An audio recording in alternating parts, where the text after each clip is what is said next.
من آلاف السنين قبل ما تكون في ديانات أو علوم، كان في ناس بيصدقوا إن الكون مليان قوة خفية، وإن في رموز لو عرفت تستخدمها تقدر تسيطر على القوة دي.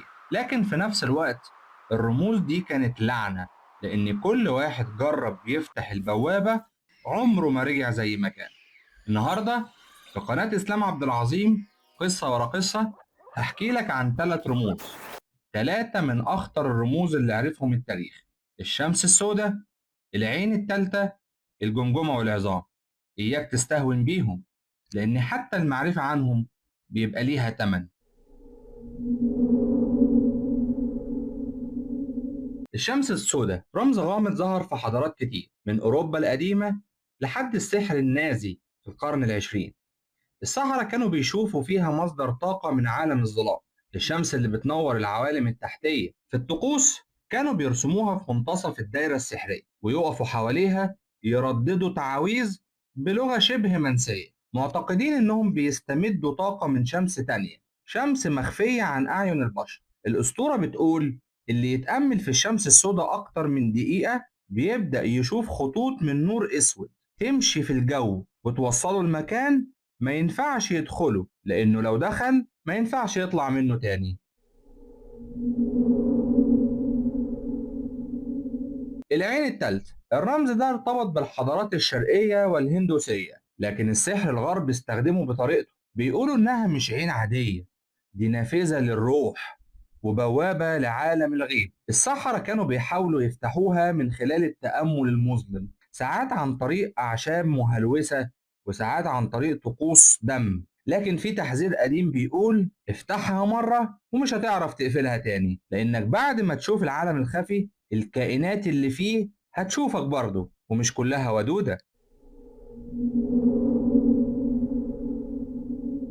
الجمجمة والعظام رمز معروف إنه علامة خطر، لكن في السحر الأسود معناها أعمق وأظلم. في طقوس الاستدعاء كانوا بيستخدموا جماجم حقيقية من مقابر قديمة، معتقدين إن عظام الميت، عظم الميت، بتخزن طاقة حياته كلها. السحرة كانوا بيكسروا العظام ديت ويخلطوها مع رماد شموع طقسية، شموع بيستخدموها في الطقوس السحرية عشان يطعموا الكائن اللي بيستدعوه. وفي حكايات عن ساحر في أوروبا في القرن ال17 حاول يستدعي روح قتيل، لكنه ما جاش لوحده، جات معاه كيانات تانية، ومن يومها القرية كلها اختفت. الشمس السوداء والعين التالتة والجمجمة والعظام دول 3 رموز، 3 مفاتيح، لما يتجمعوا بيقولوا إن البوابة بتتفتح واللي وراها مش مكان للبشر نهائي. ويجي هنا السؤال: لو شفت الرموز دي قدامك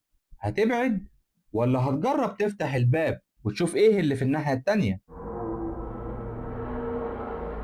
انت فاكر نفسك في امان، لكن من اللحظة دي هم شايفينك، عينهم رصداك. ودلوقتي الشمس السوداء هتشرق جواك، الجمجمة والعظام هتحمي السر، والعين التالتة هتفتح غصب عنك. مفيش زرار اغلاق، مفيش رجوع.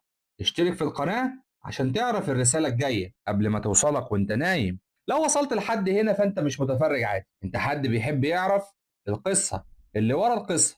وده بالظبط فكرتنا، كل حلقة هنا مش بس قصة، دي محاولة مننا إننا نفك بيها رموز، نربط خيوط، ونقرب من الحقيقة اللي محدش بيتكلم عنها، واللي جاي أغرب، أعمق وأقوى. فلو عجبتك الرحلة دي ما تنساش تعمل اشتراك وتفعل الجرس، عشان الجاي محتاج ناس زيك بالظبط. أنا إسلام عبد العظيم، ودي كانت قصة ورا قصة. سلام.